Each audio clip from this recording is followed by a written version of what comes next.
my mom passed away, and immediately I started getting attacked, which by what I now believe is to be reptilians. And it wasn't just like mild attacks. It was like, I thought I was dying sometimes. I thought this was like the first one to happen. I didn't know what was happening, but I remember thinking to myself, this is over. Something's killing me right now. I couldn't move. I thought I wasn't going to make it to the morning, but that's how it started. It started off very dark, and I had to figure out, it forced me to believe in something that I didn't believe, because the only way out of that was to learn how to protect yourself and develop new tools and use tools that you didn't even know existed. And it was just was this whole snowball of synchronicities that led me to basically where I am now. It definitely started off with these attacks. That's why I resonate with all your information, because I mean, I have firsthand experienced it. Like you read with my bio, I grew up Christian. I was very Christian. I was like that kid, basically. Very involved in like the youth group, growing up. And then when I was 25, I had just started questioning my own beliefs. It was just like a light switch went off in my head of like, wait a second, are these really my beliefs, or are these somebody else's that were handed to me? How do I know these things are true? I haven't actually like done the research myself or dug myself for truth. I've just kind of like accepted all these things, and I did my research and then realized so many things weren't adding up. And then I was like, well, what is true? And that just led me down. I just wanted to go down every rabbit hole and every trail I could to find truth. And just me being me, I wasn't, where a lot of people wouldn't go too far out there with like ETs and, too esoteric and stuff like that. I went straight into all that stuff because I'm like, well, what if all this stuff is true, And then I would come across one thing that would fascinate me, and I'd just go as far down as that rabbit hole as I could. And then, like I said, like you read in the bio, came across David Icke. Early on, it was like David Icke, Project Camelot, David Wilcott, Dolores Cannon. And I was like I was just fascinated by all the information I was coming across these people. And then at the same time, I was realizing how the world really is and how controlled it is, and the dark kind of control system of the world. And so it was like simultaneously this like scary awakening to that stuff, and like, oh my God, what is all this? and also liberating and exciting and beautiful awakening, and then awakening to my true nature, and I'm realizing like, oh, I knew I was an eternal spiritual being, but it's in a different way now. I'm not confined to this box of I go to heaven or hell when I die, which is the Christian belief. It's like, oh, I've had past lives and I've lived, I'm the soul that's lived forever, and I will, as I spiritually evolve, will evolve into these higher realms. But it's not like this one life is it, and based on one decision in this life, and then you go to the one. It's like such a limited thing. So yeah, I just kind of like had this explosive awakening and dark night of the soul, at that time with it and transformation. And but yeah, I had no one to talk to about any of the stuff in my life, because I had my like Christian family and some Christian friends, and then this podcast, and my life's been changed, and it's been amazing ever since. So it was a similar voyage of discovery for me, because I rejected Catholicism at an early age. My mom is a Catholic. My dad was a Protestant. Go figure. But my mom held sway. They used to take me to a Catholic church in Corpus Christi, Texas, and at some level, I immediately rejected it, because I made myself a nuisance. I would make up my own lyrics to all the, Gregorian chants that they were singing and whatnot. And my lyrics were peppered with things like shit and caca and stuff like that. So eventually, yeah, as entity infested as it sounds, right? That's what I was doing at an early age. And after a while, my mom just stopped bringing me. But that shame base coming from a Filipino background, because Catholicism is so steeped in much of the Philippine population because of the long Spanish occupation. So that one strike, you're out rule, and this is as good as it's going to get, and then you're going to go through an intermediate stage of purgatory, then you're going to go to hell because you're born with original sin, all that stuff. It does create this kind of, mental baggage that you carry around. Subconsciously, you're keeping like a scorecard. You know what I mean? So you're always questioning whether you're going to make it, or am I really saved, or am I good enough? And it's this constant fear. Exactly. And then also, I resonate with what you said about simultaneously you feel the sensations of fascination. Wow, this is really going on. And in my case, it was like, and these aliens seem to be interested in me for some weird reason, right, of all people. So it was equal parts fascination, but also fear. And in order to get a hold of the fear and get in control, I had to do some research. There was no two ways about it. So totally, I resonate there. Now, Tyler, you mentioned that one of the things that, set off the alarm clock, so to speak, was reptilian experiences. And that definitely was the case with me, because I had already known I'd had gray type experience, actually, reptilian grays. But when the reps started showing up, it took it and the necessary research to come to some grips with it to a whole nother level. Yeah. And I'm like, maybe this is one of those out of body experiences. And behind my bed was a mirrored closet doors, floor to ceiling. There's basically the whole wall was like a mirror. So when I got almost to the ceiling, I somehow managed to turn myself around, and I looked down at the bed, and I wasn't in bed. And then when it got real is when I looked into the mirror, and I saw me in the air with the TV remote floating next to me. And I remember like my arms and legs were kind of hanging down, just straight down, like towards the bed. And I'm like, I started panicking, and I was like, I need to get down. What the fuck's going on? And I started like trying to swim because I didn't know what else to do. I'm like trying to get back down, and it seemed to be working.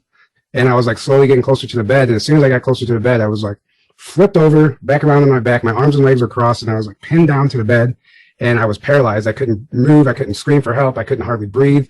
I was trying everything I could, and I thought something was killing me. I was like, oh, I'm dying. Something's killing me. I didn't know what was happening. I'm trying to scream for help. Nothing's coming out of my mouth. I couldn't move a muscle. I was terrified. I remember just thinking it's over. Like, I'm dying. Holy shit, I'm dying right now. And then something came over me, and I just keeping it real. I just told myself, I remember specifically telling myself in my head, like, come on, Tyler. I was like, come on, Tyler, don't be a pussy. Don't be a pussy. You can do this. Break free. You're stronger than this. And I got this motivation somehow. And I managed to break free, jumped out of bed, ran down the hallway into the kitchen, and just turned around like, what the fuck? I remember just like saying, what the fuck? And looking down the hallway back towards my bedroom. I don't know how long I stood in that kitchen in this disbelief, like what just happened.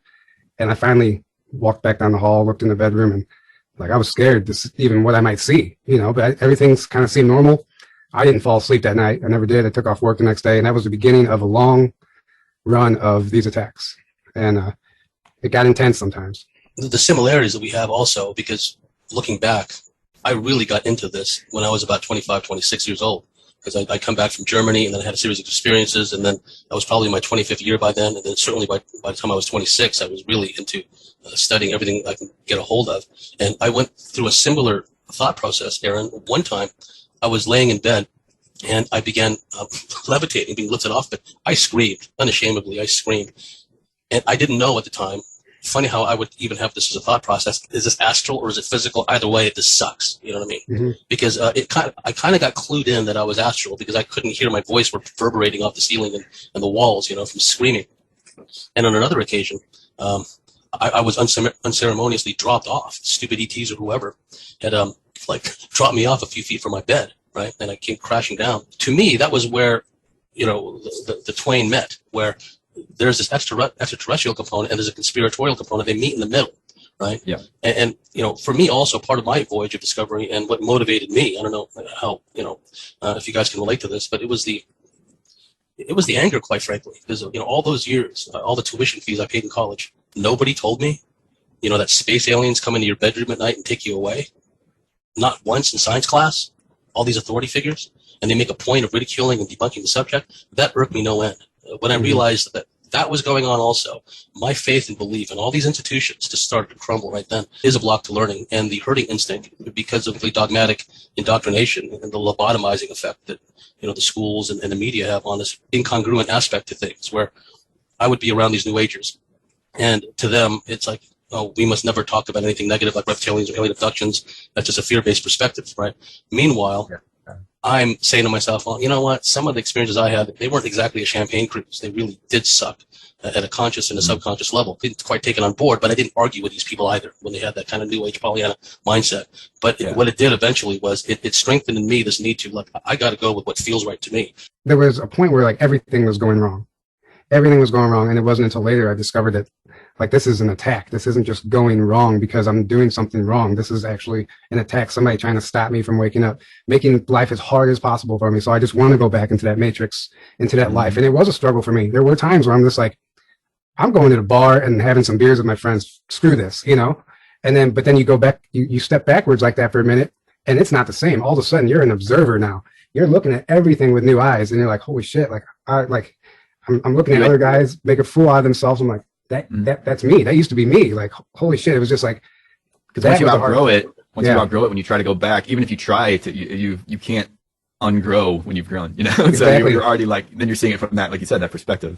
Right. And then eventually your body just rejects it in general going into those places. Like, there's your frequency and the frequency that's coming out of that building It's just like they clash. They're like, they're never, ever going to see each other again. The hindrances were the main, what he attacks, nightly, weekly. They were forcing me to call off work. My hindrances came in that way. Like it was more or less the actual attacks, the things that were happening in my bedroom at night that were just unexplainable. And I have a long list of things that happened.